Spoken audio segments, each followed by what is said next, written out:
C'est le 15 mars 1985 qu'a été créé le secteur sauvegardé de Nîmes. D'une superficie de 41 hectares, il englobe l'Écusson et vise à préserver le centre historique.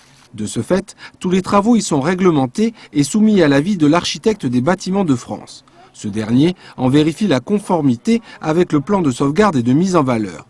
Une démarche plus complexe donc pour les propriétaires et commerçants qui vont trouver dans le nouveau guide pratique édité par la ville des éléments de réponse.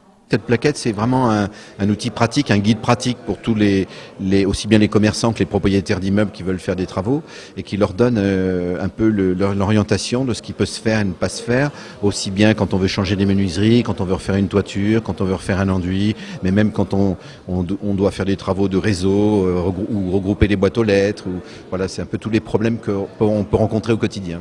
Du vocabulaire architectural aux spécificités et typologies du centre-ville nîmois, en passant surtout par la réglementation, la plaquette détaille, photos à l'appui, les possibles et interdits.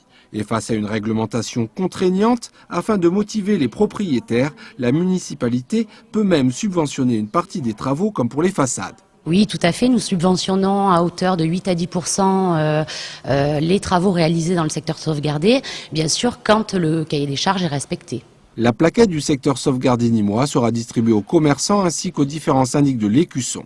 Elle sera également disponible au service technique de la ville situé avenue Bompard. Quant à l'exposition, elle est visible par tous à la mairie de Nîmes jusqu'à la fin de l'année.